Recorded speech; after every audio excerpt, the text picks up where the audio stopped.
Good afternoon, everyone. Thank you for joining us on our webinar today on telling your program success story on Examples of Excelencia 2017. My name is Andres Quintanilla. I'm the program manager for Examples of Excelencia. I'm joined today by Deborah Santiago. She is the COO and Vice President for Policy here at Excelencia in Education. Before we get started with today's webinar, I want to go over a quick technical announcements about today's webinar. If you have any issues viewing or at any point listening to the webinar throughout, please reach out to Hugo Nájera. He's our Constituency Engagement Manager, and he's also acting as our point of contact for any technical issues you may have. Hugo entered his contact information in the chat section of the GoToWebinar control panel. It should be on the right-hand side of your screen. Also in the control panel, you'll find a section for questions. If at any point during the webinar you have questions about anything we're going over through today, please feel free to enter your questions into that section. We'll try to address your questions at the end. If we're unable to get to your questions, I'll reach out to you individually, and hopefully we'll be able to answer any questions that anyone has throughout today. You can also follow up with anyone here at Excelencia or me specifically for Examples of Excelencia. So we'll go ahead and get started.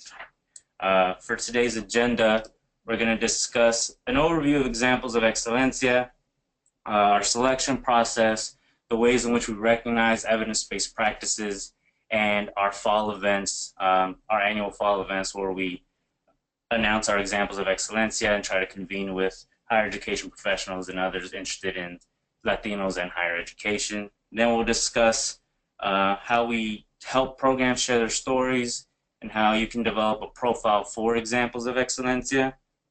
We'll go over the profile questions, some new questions that we've actually added to our submission forms, and details on the profile submission questions themselves, and different things that Excelencia looks for when we're reviewing profiles. We'll also share some of our technical assistance documents. We have different documents that we've try to provide to the nominated programs to submit their profiles, sort of help them out with different resources that they can reach out to. And finally, we will open up the webinar for questions. So for Examples of Excelencia, Excelencia in Education started Examples of Excelencia back in 2005 as a way to support our mission of accelerating Latino student success in higher education. Latinos are one of the fastest growing, youngest populations in the United States. We're heavily represented in the K-12 pipeline. We've seen increases in the number of Latinos graduating from high school and increases in the number of Latinos accessing post-secondary education. And so through Examples of Excelencia and bringing attention to evidence-based practices and things that work, or practices that work for Latinos in higher ed, we're increasing this national interest in serving Latinos. And by also sharing these practices, we're also helping inform policy on higher education and informing ways that people can serve Latinos in their communities and in their institutions. And at the same time, by recognizing these evidence-based practices and these programs specifically, we're bringing attention to programs that sometimes may feel like they're operating in silos. They sometimes are just, they have their head down and they're just trying to work as best they can for their students, not too concerned about any national recognition, but we're trying to help and promote these programs, share what's working, and hope that we can connect them with other people, maybe funders, maybe other institutions or communities that are interested in serving Latinos but may not know how or what to do or what the best things they can do for their specific students. And since 2005, we've received over 1,500 nominations from 33 states, from DC and Puerto Rico. Recently, we've been trying to up our efforts to recognize more programs nationally, to try to represent different parts of the country. So if you're listening from North Dakota or somewhere, we would definitely love to hear from you, see what you're doing in your community, and help us share what works at your institution for Latinos. We've also been able to share over 215 program stories through our Growing What Works database. It's our online searchable database. You can go on there to search for different practices across the country. You're able to search by geographic region. You're able to search by academic level at the associate, baccalaureate, graduate, or even community-based programs. You can also search, recently we've redesigned it so you can search by actual practices. So if you're interested in finding out what people are doing for Latino males specifically, or what they're doing for STEM, you can also do that as well.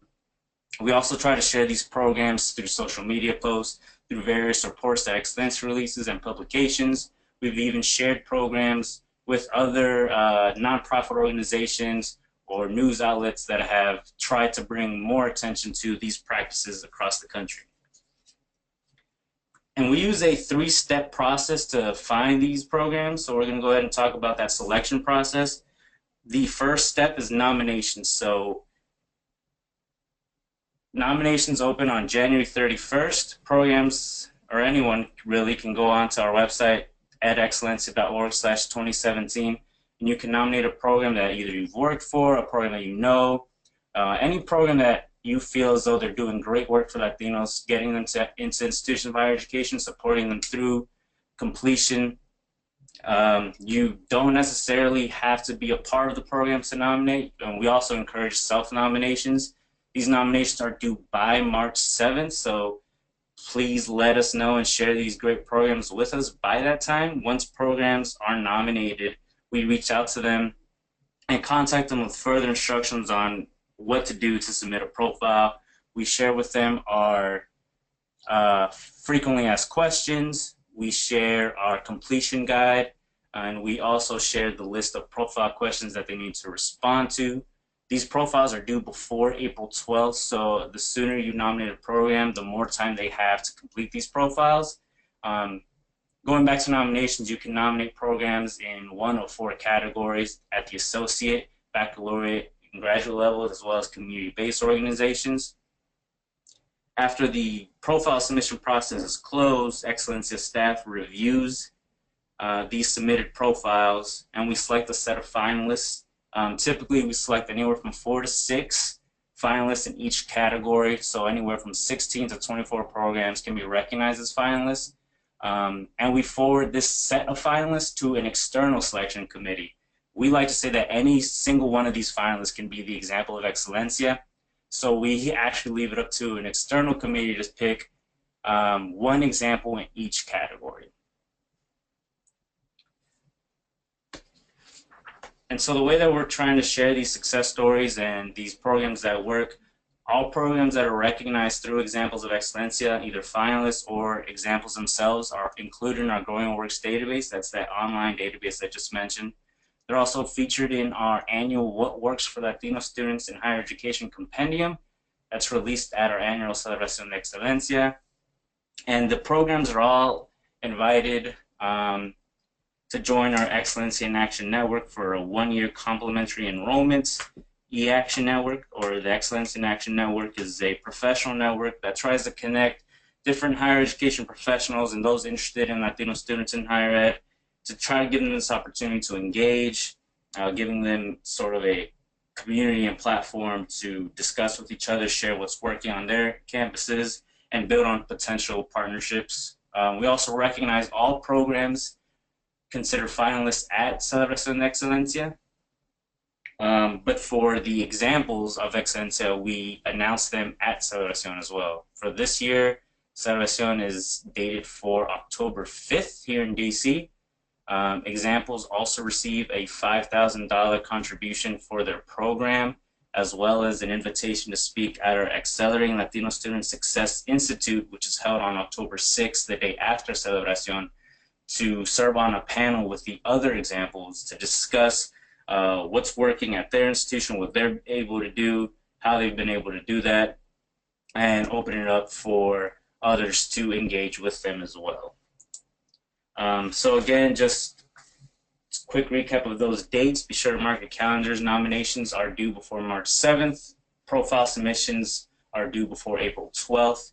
We announce our finalists sometime in mid-August.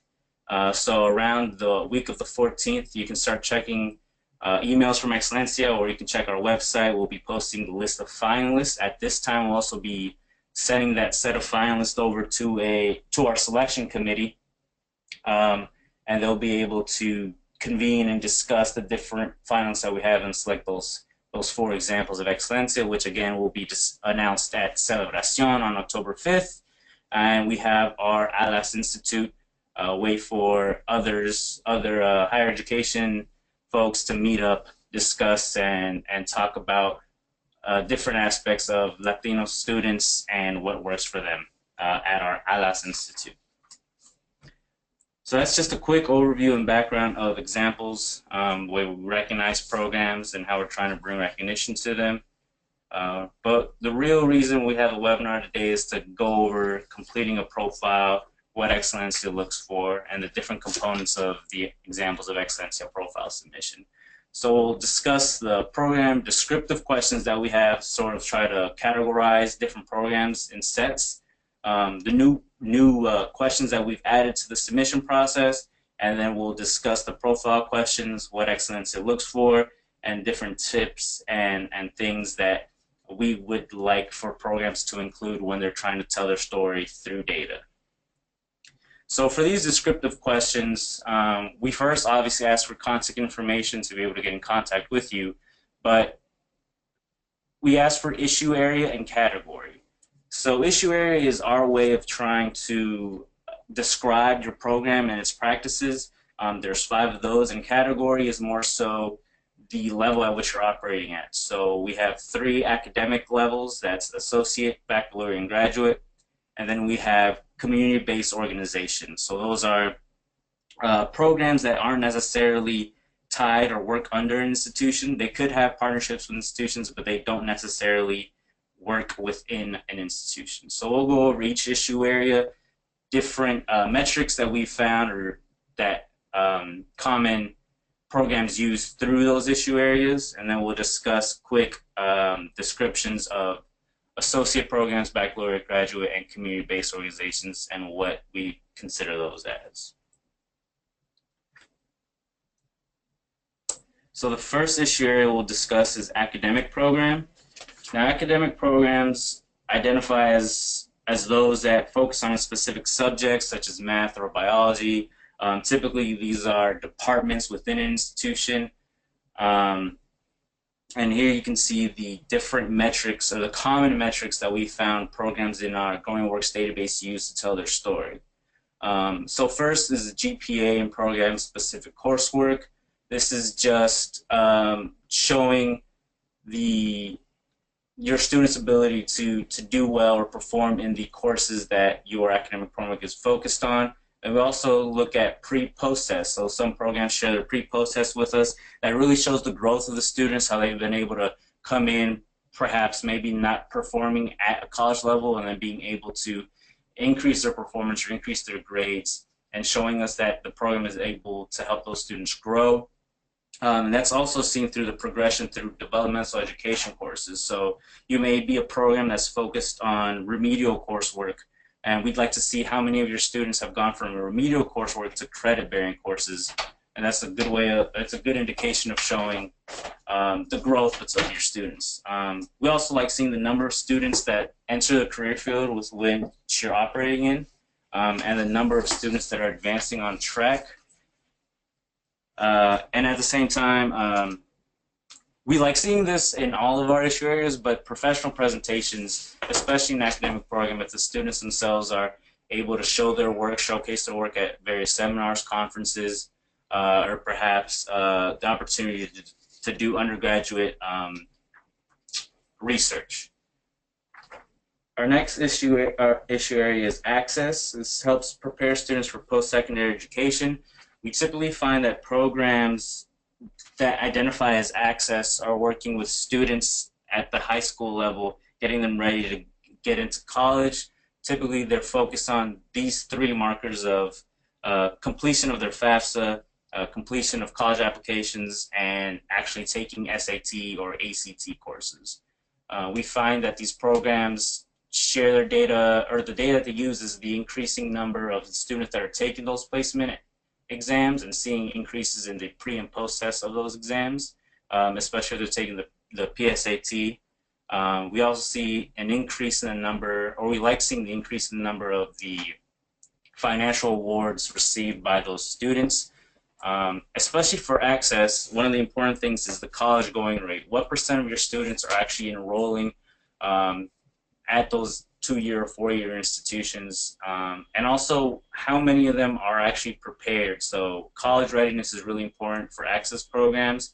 Are the students taking any pre-college courses? Do they have any AP courses?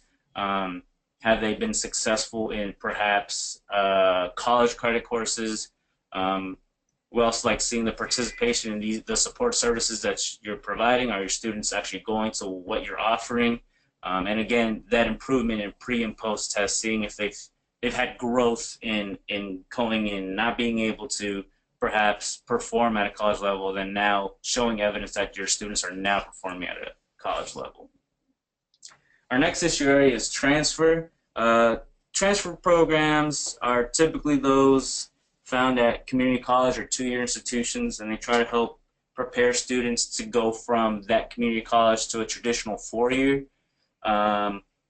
The biggest one, probably, it's pretty obvious or evident that we would want to look at that transfer rate. So what percent of your students are successfully transferring from your community college to a traditional 4-year or to a bachelor's program? And the other two markers that programs tend to show for the success of their students is the completion rate and continuation.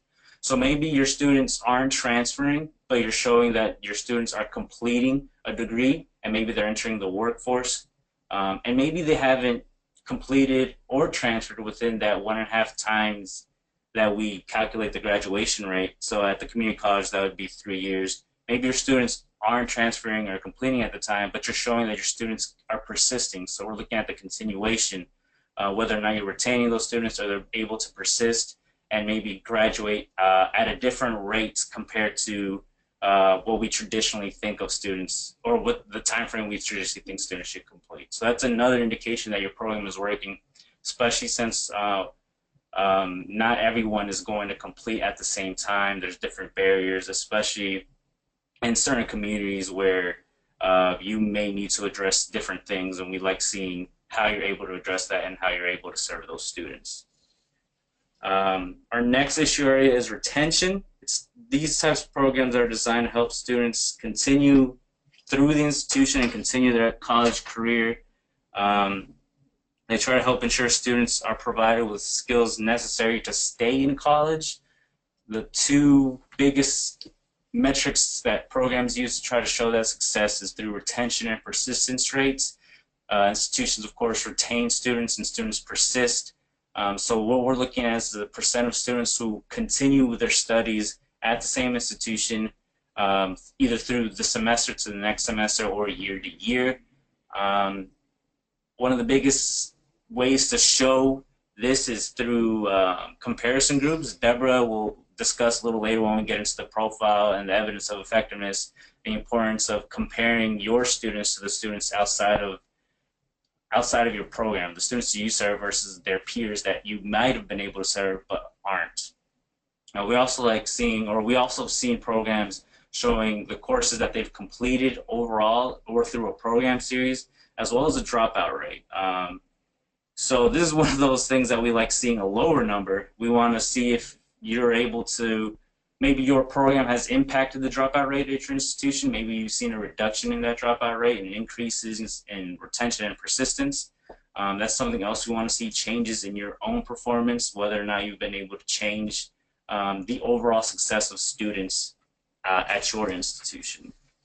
Our final issue area is support services. These are programs that provide multiple services, typically holistic services to students, such as tutoring, counseling, supplemental instruction. And the programs typically help students through coursework. They help them navigate the college-going experience, the college environment, and helping them find a balance between life and school.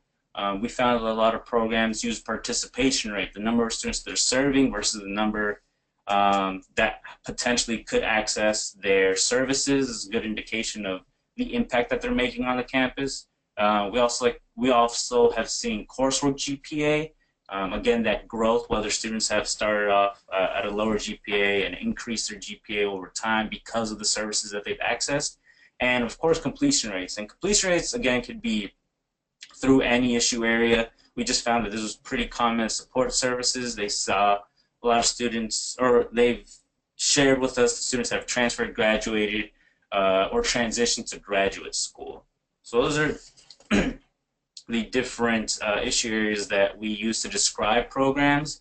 And we'll quickly go over the 4 categories for the academic levels that we recognize examples of excellence in. Again, the first 3, the associate, baccalaureate, and graduate, are the academic level at an institution, while community-based organizations are just that programs within organizations that don't fall under any one given institution. So this first academic level is the associate. Programs at the associate level, again, are typically at that 2-year community college level. They tend to serve students at high school or community colleges. We find that they focus on access to community college, completion.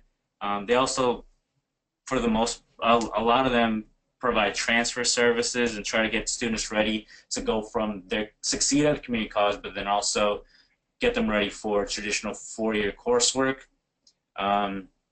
And they're focused on the access, completion, and college transfer. Those are the main metrics that we've seen these types of programs use when they're telling their story. For baccalaureate programs or traditional 4-year programs, they tend to target high school students or younger. Same thing goes for the associate level. But typically they focus on freshmen, newly transferred students, or other undergraduate students. They focus on their practices on access to their own institution, successful completion of majors or coursework, or success in that coursework, as well as degree completion that leads to career placement, or preparing them for postgraduate coursework as well. The next category is graduate. Graduate one prepares students or works with students that are pursuing post-baccalaureate degrees. So typically, this will be undergraduates that are considering graduate education, master's or PhD candidates, and the metrics that they're using is more so focused on post-baccalaureate degree attainment and access to graduate programs. So how many of their students are taking steps towards graduate programs, and how many of them are actually attending those graduate programs. And so those are the 3 that are held at an institution. Our next and final category is community-based organizations. So again, these are not part of an institution, but a separate organization. They can have partnerships, and they can potentially have funding or shared partnerships with institutions of higher education, but typically they are an institution or an organization on their own. We typically find that they serve high school students, first-time students, or undergraduates, and they tend to focus on access to higher education and provide support services throughout college completion. And again, these are the definitions of sort of the most common types of programs that fit into these categories that we have.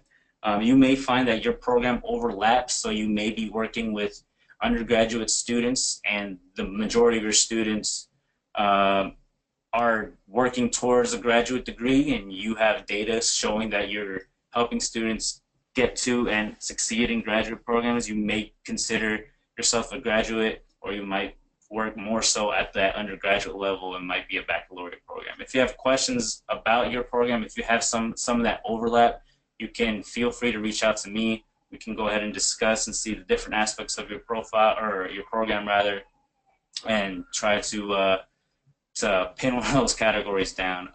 In the middle of our review process, Excelencia also may recategorize you. So if for whatever reason we feel you fit better in a different category, we will reach back out to you and let you know that we think that you may be a stronger candidate in a different category. But if that does happen, we will be sure to reach out. By changing your category in the middle of the review process, that doesn't hurt or hinder your chances of being a finalist or an example. But we do try to make it so that your program fits in a specific category. So now we'll discuss these new questions that we've added to the profile submission process. Within profiles, previously we've asked for this information, but now We're asking for it up front just to better describe your program, get a better idea of what you're doing or how you're operating at, what level you're operating at. So the first thing we added was the year started. So not necessarily when your department started or when your office started, but specifically when the program that you're submitting for started. The reason we asked is because we want to know how long you've been operating for. This shows us longevity. This shows us that the program, if you've been around for a long time, it shows us that you're a sustainable program. The next thing we asked for is program focus. So we created a list of the 24 common program foci that we find in our Going Works database. So you have an opportunity to pick at 2 out of the 24 to help describe the practices that you use. And this is what I was mentioning before, that you're able to search for practices through program focus in our Going Works database. So again, if you are a program focused on STEM or health, or you're focused on mentoring, faculty training, or learning communities, you're able to tag yourself as that, so we'll get a better sense of what your main focus is and what practices you're using. The next thing we ask is whether or not your program is at an HSI or Hispanic Serving Institution. So this really only applies to the first 3 categories: associate, baccalaureate, and graduate. HSI is federally defined as an institution that has at least 25% first-time, full-time Hispanic enrollment. So if you're not sure if your institution is an HSI, you can visit our website where we share we have an HSI section where you can find data on the list of HSIs and emerging HSIs and see if your institution qualifies as a program that may be considered for HSI.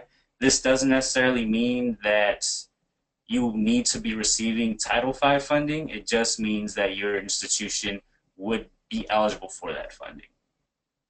We also ask for how many students you serve. This lets us know the total size and scale that you're operating on. It also gives us a sense of how many students you have in the program overall. After that, we ask how many Latinos you're serving. So just because you have maybe less than 50% of Latinos, that doesn't disqualify you at all. In fact, we would want to see just how you're targeting Latinos, and if you have any practices that intentionally serve your Latino students, we'd love to hear about that. And finally, your total estimated annual budget. That just sort of gives us an idea of, again, what you're operating on. Also gives us sort of an idea of the total cost per student, and helps also determine whether or not maybe if the program is replicable, depending on that cost. If someone in maybe a smaller area may be able to do some of the same things that you're doing on a smaller budget. So that was just an overview of the the preliminary background profile questions, and examples of Excelencia, and sort of this way of that we categorize the programs themselves. But now we're going to try to get into the profile questions and what Excelencia is looking for when we're reviewing the profiles, and the different components of a program profile. So those 4 sections is description and history, staff and budget, your program goals and mission, and evidence of effectiveness, or how you know your program's efforts are working. So each section has a character limit. So we'll show each character limit as we go through each section, but the profile itself will let you know if you've exceeded the character limit. We recommend that you complete your profile on a separate Word document and save it separately, then copy and paste your answers or responses into the fields. The form itself does not save. It doesn't have an ability to save your progress, so please just have your profile ready beforehand and be ready to submit once you have all your questions answered. The character limit does include letters and spaces, so just be cognizant of that.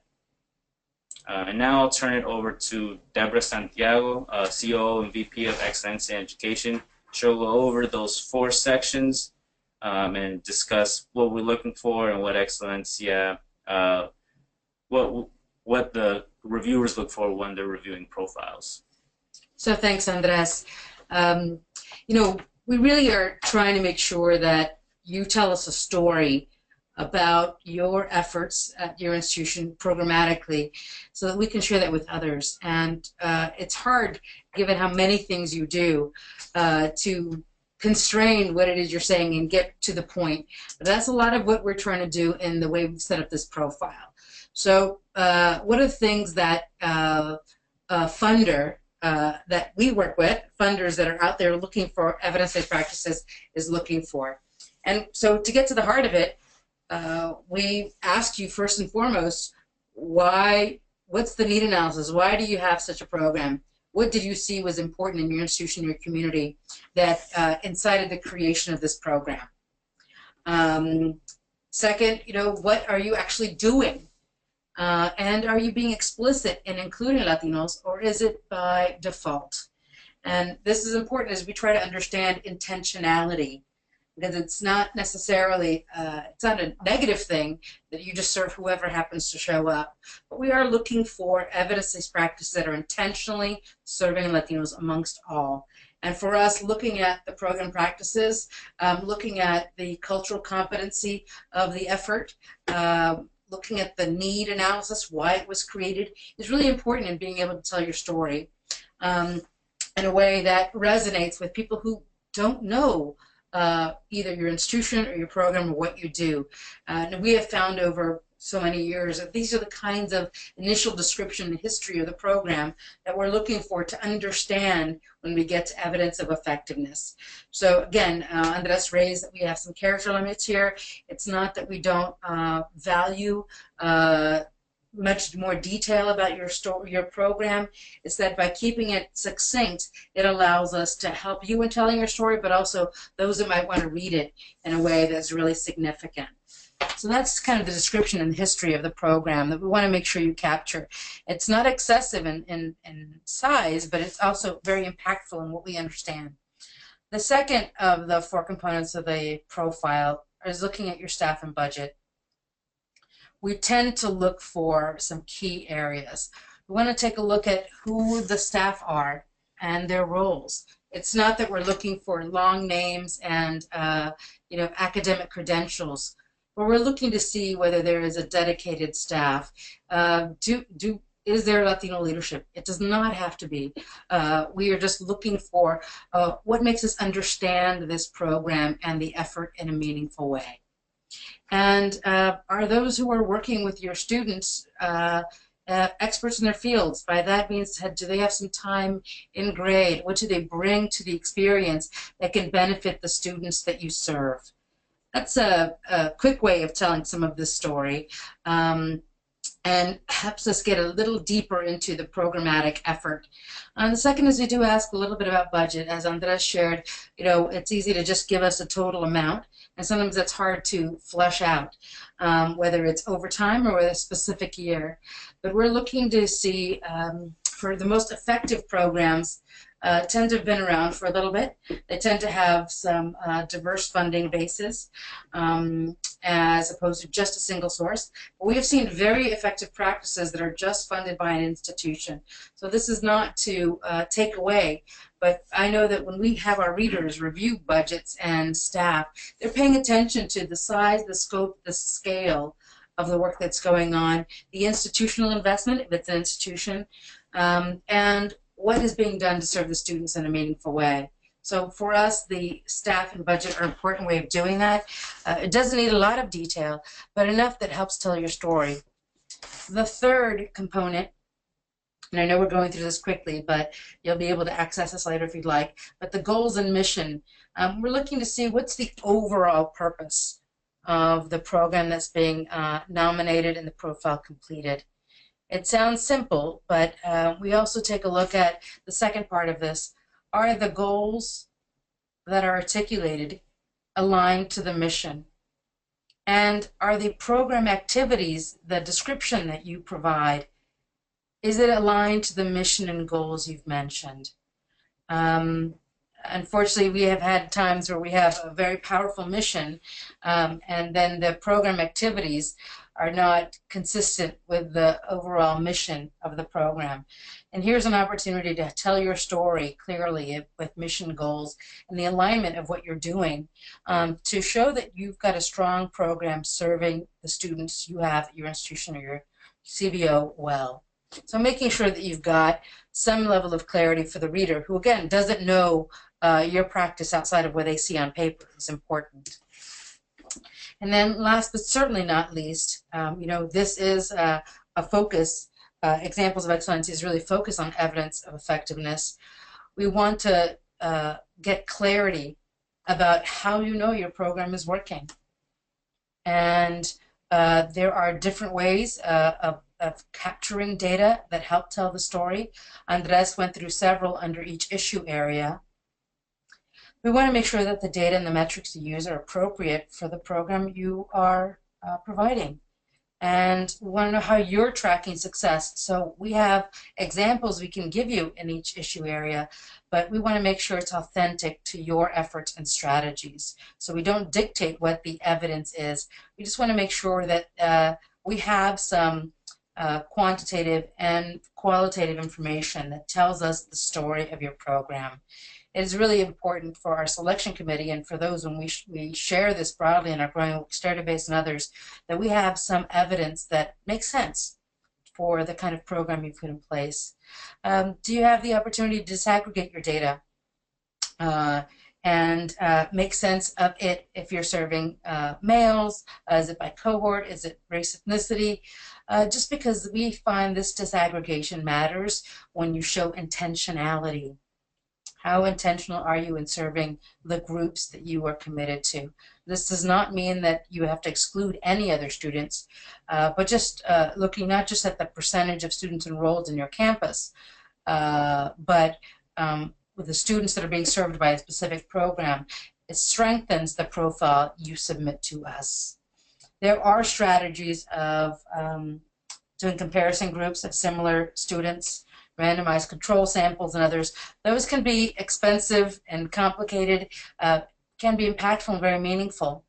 But there are other metrics that can be used to show evidence that are not as complicated and that you can do at the programmatic level that don't cost a lot of money. And pre-post efforts, for example, before the student participated in your program and after, measuring a variety of things. Those are also possible. So we don't want to constrain what the evidence is, but we want you to be thinking about evidence. How do we know?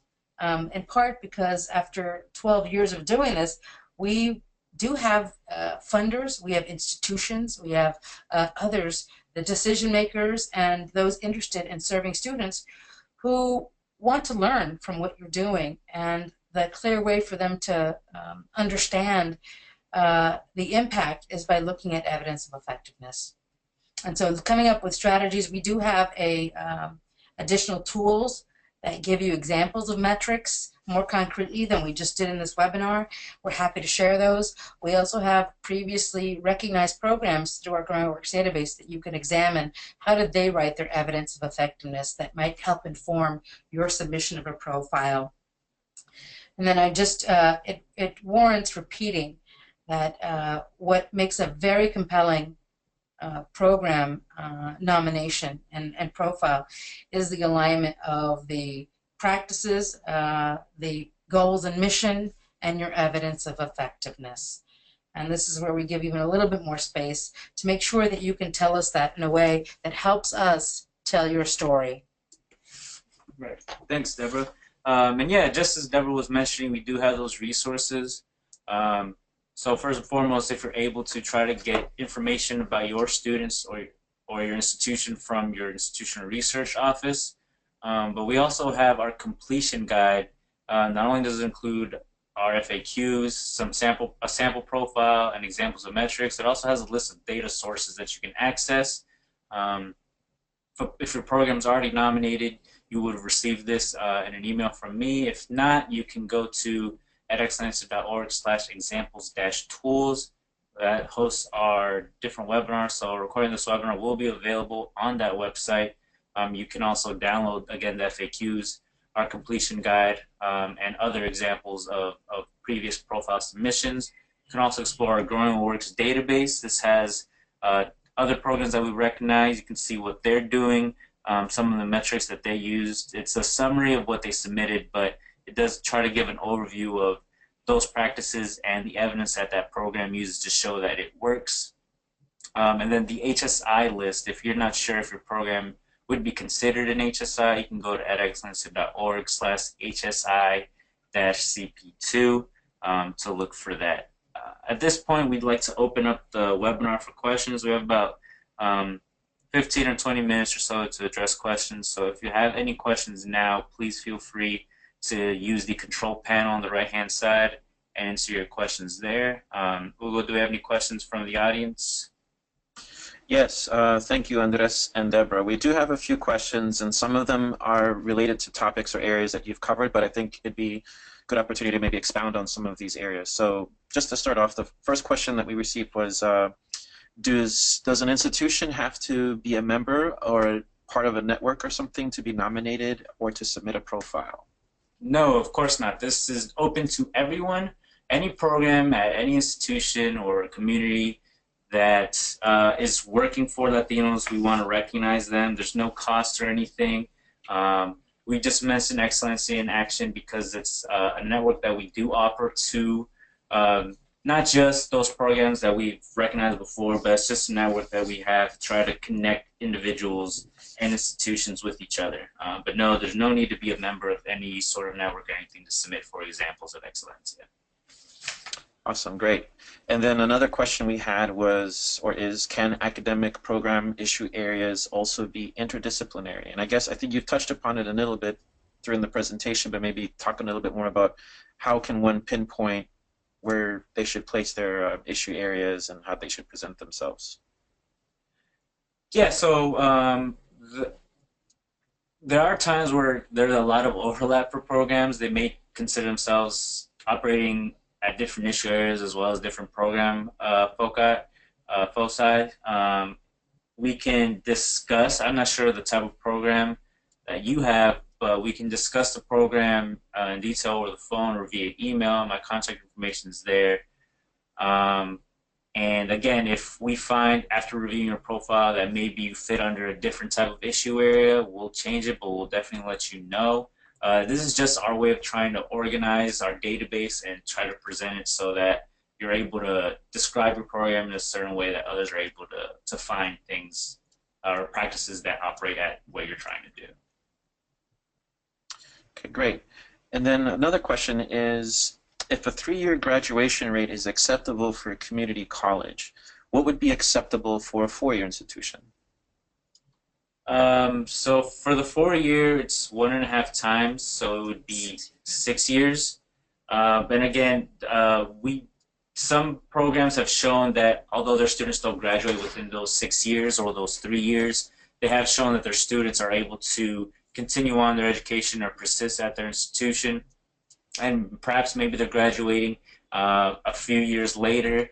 Maybe they're taking less credits than their peers, and that's probably why they haven't been able to graduate within that time frame where the graduation rate is traditionally calculated. Right. And I do think it's important to note that we do know that these institutions serve a very post-traditional population, and that the traditional metrics don't always work. So being conscious of that is really important as we think through evidence of effectiveness. Sometimes institutions give us absolute numbers of students who complete rather than rates, because they make sense and sometimes they're easier to track. So we encourage you to not feel like you're constrained. These are metrics that are available and out there that might be helpful though. Great, thank you. We've also received a couple of questions, I think similarly to this previous question, regarding, the general question is, how do you describe, can you please describe more about effectiveness and evidence of effectiveness? And I think you're touching upon it a little bit, Deborah, but I think folks are looking to see, what in the past have been specific measures that you've looked at, or, some of the contextualization of how some certain ones were picked over others for a particular profile. Sure, happy to. This is, we don't want to make this seem more complicated than it is. I think evidence of effectiveness fundamentally is, was there positive progress based on your intervention, your work? Did it make a difference? And if it made a difference in the education of a young person, how do you know it? What metrics, what data, what information did you use to determine that? And if this is, some people like to use very qualitative information like surveys or testimonials. And that's great, but the reality is that the aggregate of testimonials are not necessarily data. They're very important. They put a face and a name to it. So what we're looking for in terms of evidence, not to negate testimonials or surveys, but is to say, is there a way that we can quantify the impact a program has had on those they've served? And I'm not trying to be too general, but it matters. So as Andres shared, different issue areas, if you're focusing on access, for example, it could be that seeing an increase in the enrollment of Latinos at your institution shows impact, that you're talking with parents, that you're engaging with communities, has had an impact because you increased the enrollment of Latinos from 15 to 20. And that 15 to 20%, that increase of 15 to 20, that's quantifiable. Those are concrete data. And that's the kind of thing we're looking for. Great, thank you. And one other question is related to mission. And so someone submitted, our mission has changed since they started their program back in 2001. So should they include both missions or just the more current one? No, they should include the current mission because our assumption is that the impact they've had, there's a reason why they changed the mission, and that's probably a very good thing. And that we would hope that the evidence they have, the program description and the evidence they have is aligned to that mission in some way. So take, for example, a program that is intended to help increase the number of Latinos who get a degree in STEM fields. And then you end up evolving it to focusing on computer skills. It's a subset of STEM, but you are able to track that, and you could be doing some student support service work, and you could do outreach. You could be doing 2 or 3 things related to that give you 2 or 3 different metrics.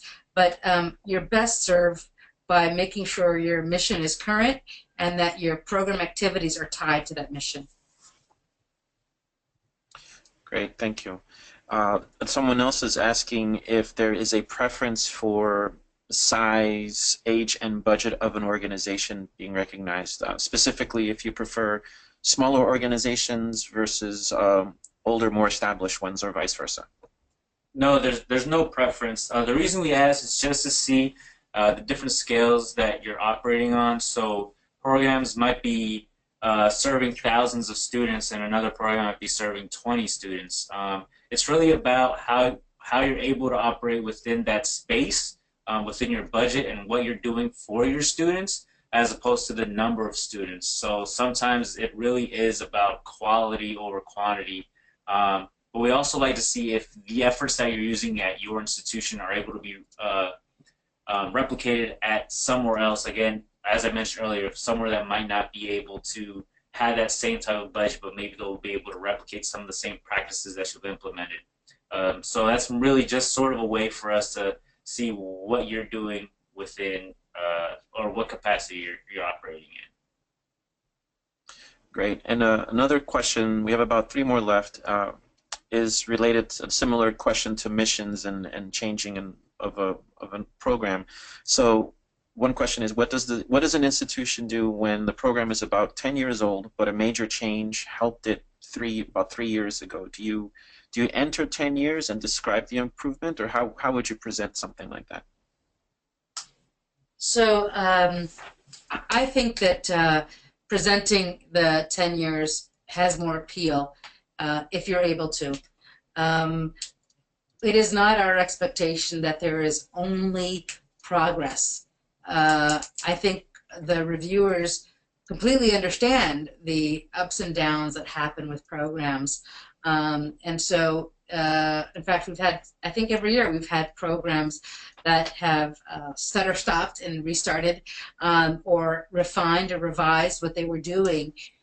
For us, in some ways, that can be seen very positively, because it means that there's evaluation or understanding going on while there is provision of services, and that you're making assessments that you need to go in a direction to have greater impact. I think that strengthens your story, and would not be seen in a detrimental way at all in reviewing your effort. I think what we're looking for is a cogent story, and that there's explicit intentionality, and that you have a sense of the impact your program is making. And it's okay that it's not only an up trajectory, but that you've addressed areas of concern or even tapering off success. Great. And it seems a lot of organizations are going through a lot of changes lately, because another question we have is that if one of our programs was nominated, but we want to change the program, are we able to do so? And can more, follow-up question is, can more than one program from an organization be nominated? Yes to both. So we've had programs that are nominated. Sometimes they self-nominate, and other times they're nominated by someone that is familiar with them but might not know all the aspects of the program. They might be nominated under perhaps the wrong category or wrong program name. What we actually review is the profile submissions themselves. The nominations don't really affect the outcome. The only thing they really do is help us contact you so you can submit your profiles. No, that doesn't affect it at all. You can change anything, and if you want to change things even after it's been submitted before the profile submission deadline, you can just reach out to me and discuss whatever you wanted to change, and we'll be able to implement those changes on your submission. Great, thank you. And then the last question we have from the audience is, what is an example of Latino intent in a program? And Latino intent is in quotes.